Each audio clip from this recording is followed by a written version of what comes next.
Hi, this is Justin from Whiting Services Heating and Air. We have a split unit today at a pizza shop. Came out to check it, and right away I could feel it's running pretty hot. Didn't even hook up my gauges yet. All I did was put my hand over it. I feel running real hot. So I looked in and I saw the coil is completely clogged.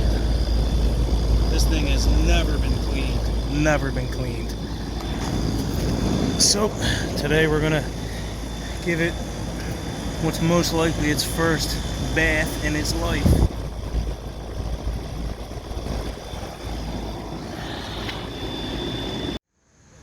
Okay, there's a better look.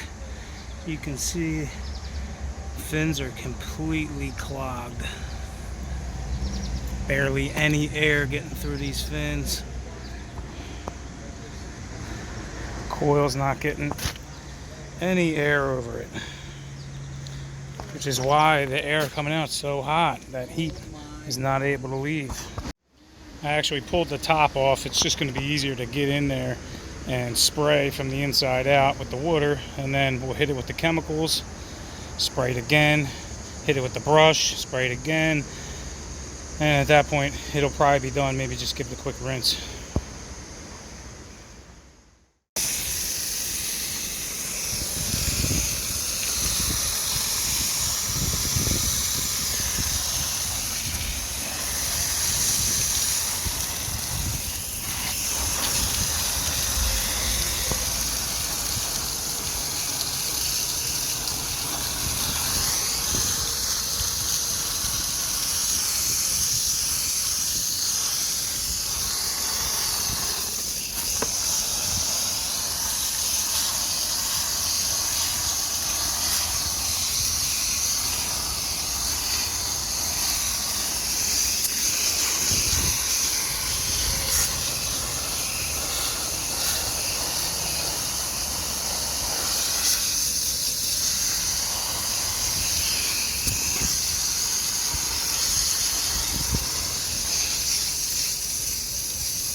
Alright,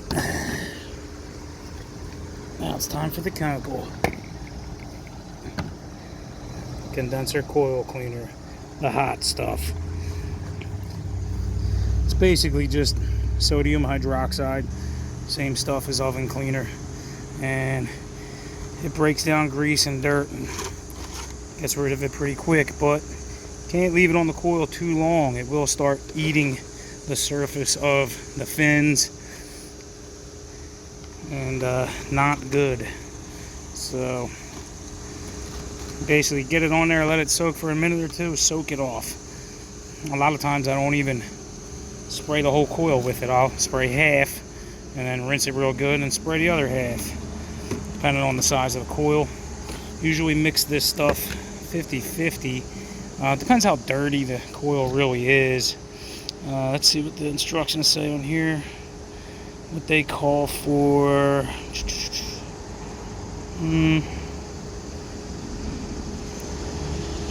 dilution chart.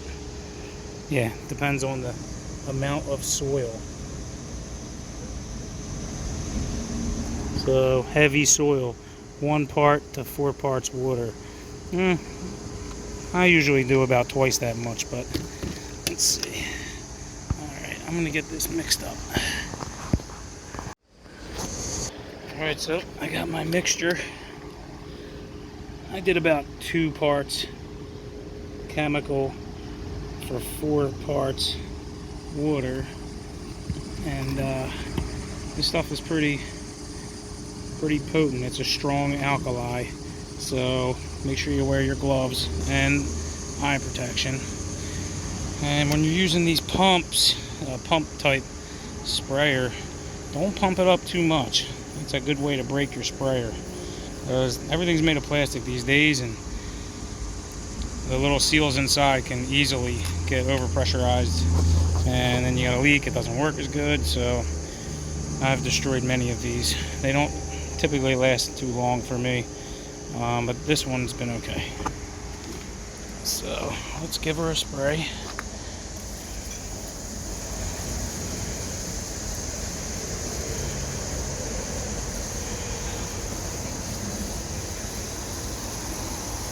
See, but it actually, the grease just runs right off of it.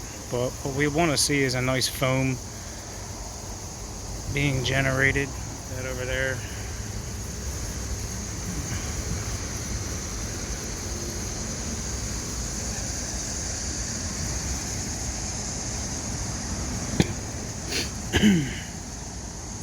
And I just want to stress again, do not get this stuff in your eyes.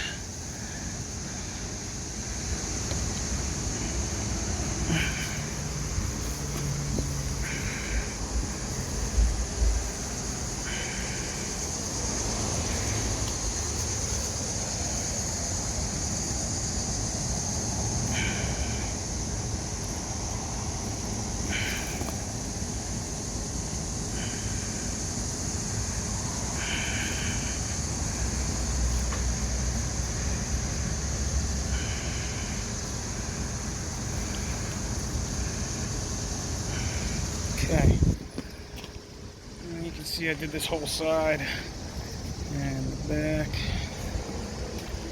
and I'm going to go ahead and hose it off.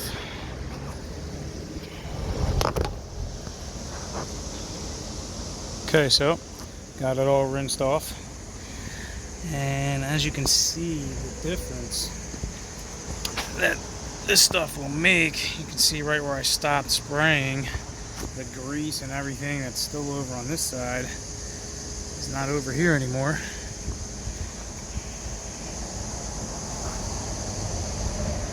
Big difference. Stuff really works. This coil, as you can see, is just your standard, aluminum thin coil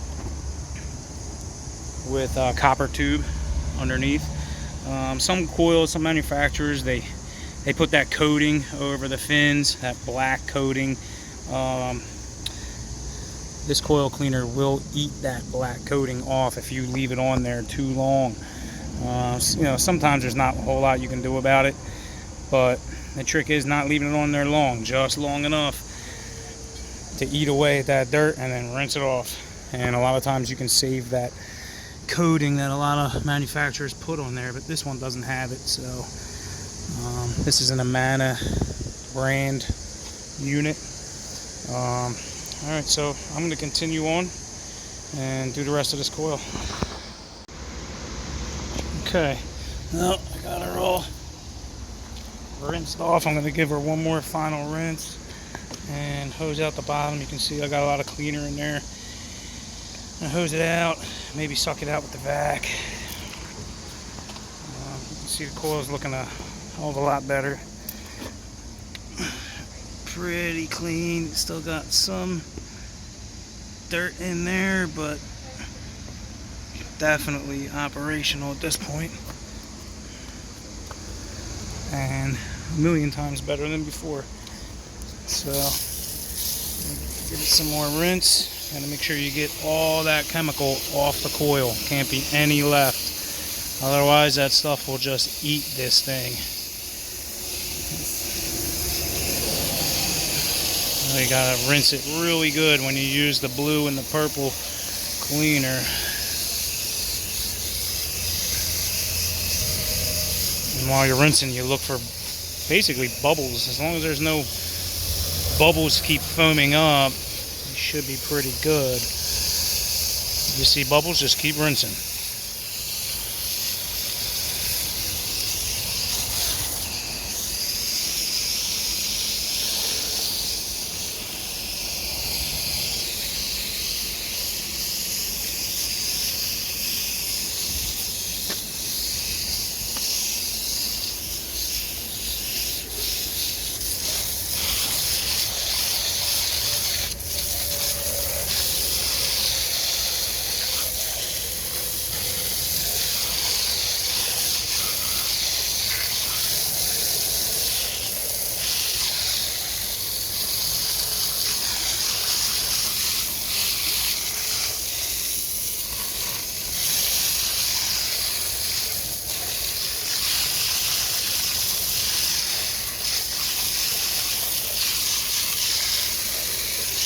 Looking a lot better in there.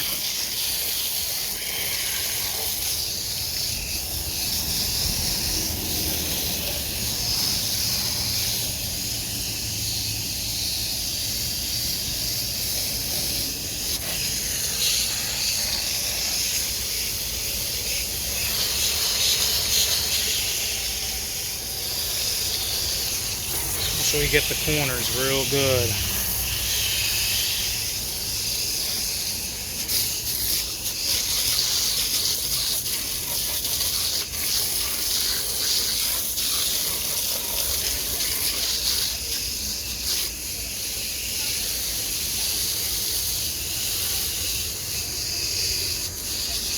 Okay, I think we're pretty good to put this baby back together.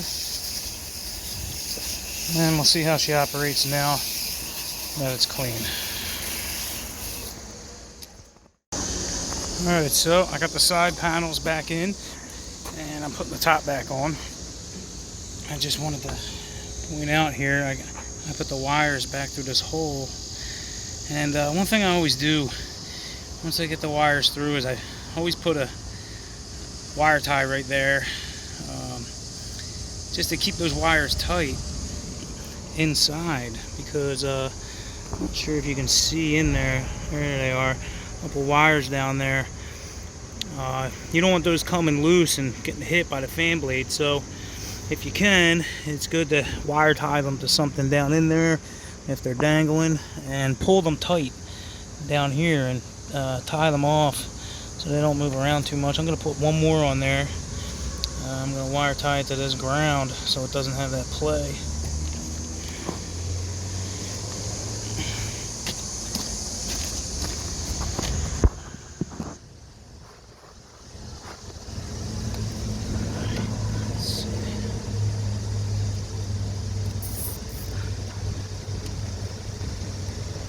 I'm going to pull tight. I'm going to tighten down the wire tie. Now they're not really going to go anywhere.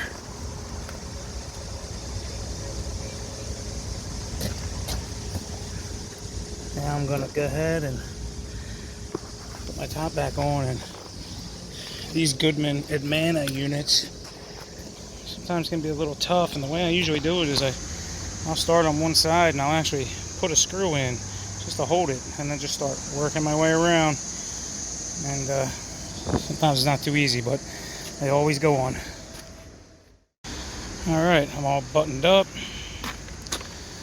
One thing I just want to point out is you always want to spin that fan blade by hand before you go starting the unit back up, just to make sure it's not hitting any wires or the coil or anything in there. Alright, I'm going to go inside and turn this unit back on, and we'll see how it runs now that it's clean. Okay, so we're up and running. Definitely moving some heat. If we look over here,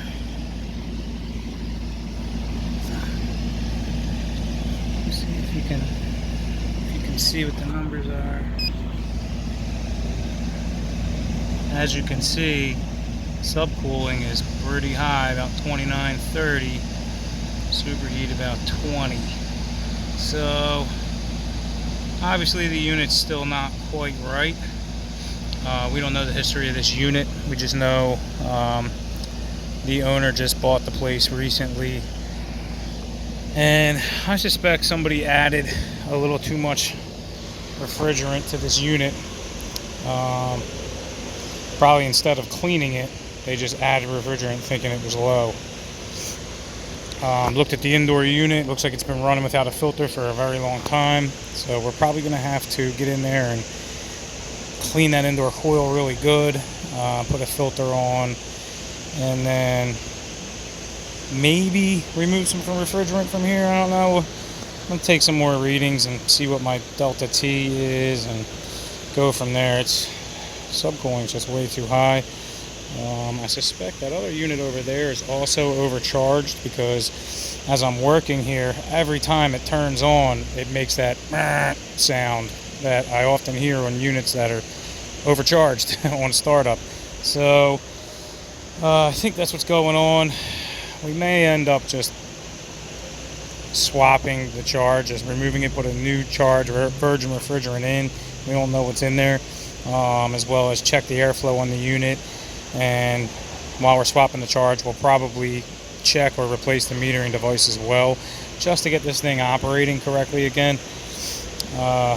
And that's basically it for today. I'm taking off and probably be back here on Monday, take the next steps. But for now, at least it's cooling, which it really wasn't before. So that's about it for today, and give us a call for any of your heating and cooling needs. Take care.